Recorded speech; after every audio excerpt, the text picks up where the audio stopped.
President David. Jeff, thank you very much. Jeff Bennett there at the White House for us. And for more now, I'm joined by Naveed Jamali, a former FBI double agent who's now an MSNBC contributor, also the author of How to Catch a Russian Spy.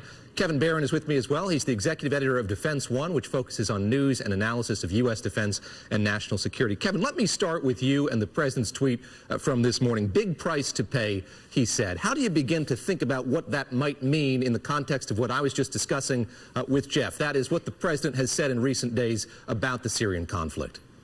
Well, I think you're right to immediately start to speculate about airstrikes. Will there be a U.S. response directly at Assad targets inside Assad and regime-held territory using this chemical attack as a legal type of justification to do so?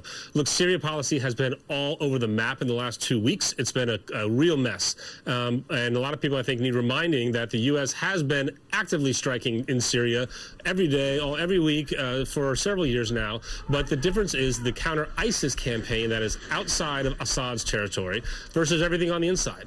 There has been no decision on how to get to a peace right now. The U.S. is really floundering. I should say the White House, the Trump administration is floundering. The military knows its mission. It's very limited. It's that counter-ISIS campaign. And even most of the military, you could tell, didn't pay attention to Trump 2 weeks ago when he first said, we're going to get out of there very soon. They really held their own nice and level and waited for a more smooth policy statement to come out. Then this latest attack comes out, this latest atrocity. It's not the first this year. It's not the first of the war, but it's the one that hasn't got enough attention from this president on a Sunday via Twitter. And like everything else we've seen with the president and the Syrian war, let's wait to see what the policy will be, what the reaction will be, and maybe as soon as tomorrow at the Pentagon. Naveed Jamali, it seems clear to me that in recent weeks the president has been looking at this conflict in a political context. I think back on the reporting that my colleague Richard Engel, our chief foreign correspondent, did just a few days ago, focusing on the disconnect between commanders in the field and Washington proper. How does this attack change things, change that conversation in Washington, do you think?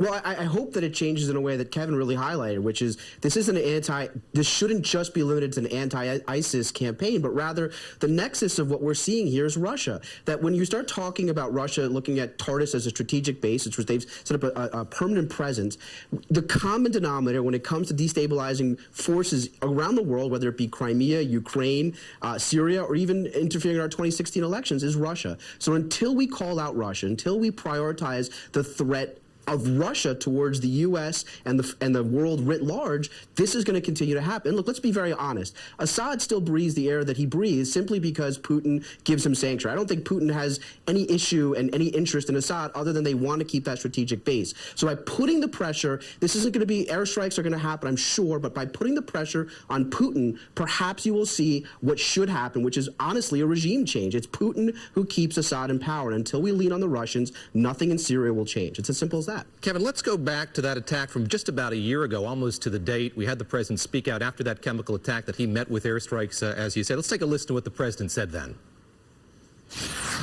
It crossed a lot of lines for me. When you kill innocent children, innocent babies, little babies, with a chemical gas that is so lethal, people were shocked to hear what gas it was. That crosses many, many lines, beyond a red line, many, many lines.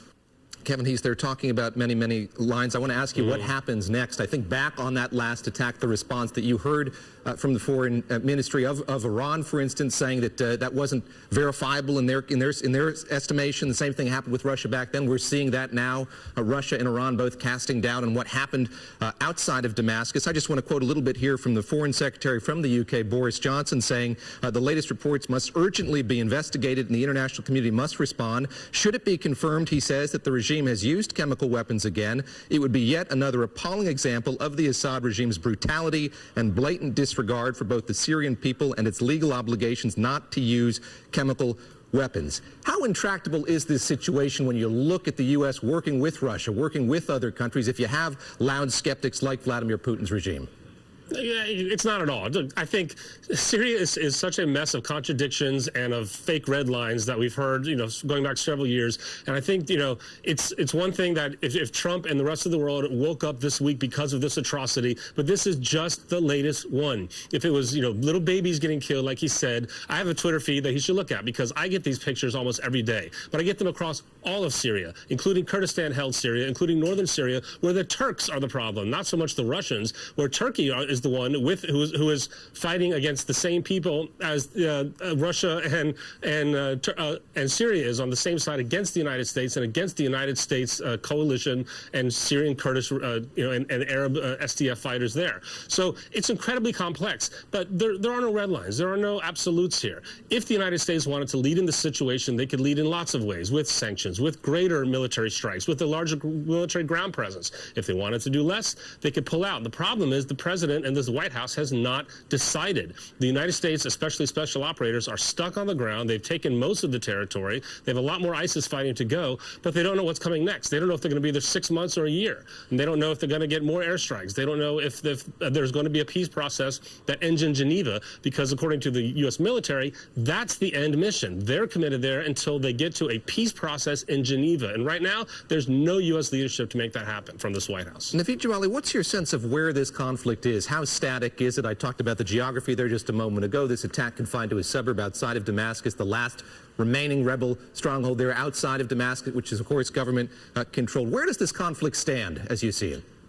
Kevin, again, is also right. I mean, you have the Kurds and the Turks who are at war with the Turks do not want to see an independent Kurdistan, and the Kurds do. So you have that issue, and the Turks are, of course, our frenemy. And then we have Russian-controlled area protected, or Assad is protected by the Russians. Simple as that. So, and then we have Iran in there. So you have all these external geopolitical forces that are making a solution for a contiguous, unified Syria impossible, because none of them want to relinquish any territory. The problem comes back to where the United States can weigh in here is not airstrikes, which we've seen. Look, you can punish Assad, you can do sanctions, which of course will have an impact, but the reality is Assad will stay in power because the Russians are protecting him. So if we want to actually see regime change, we want to see at least the Assad regime go away, then we have to lean on the Russians. And look, the reality is until today, Donald Trump has not spoken one ill word about Vladimir Putin. It's the first time ever in 444 days. So until we put pressure on the Russians to change things with Assad will not change. All right. Good luck getting Congress to support any of that also. A good point as well. That's right. Kevin, thank you very much. Kevin Barron there of Defense One, Naveed Jamali, MSNBC analyst. Thanks to you as well. We'll talk of death threats and savings taxpayers billions of dollars. President Trump going to bat for his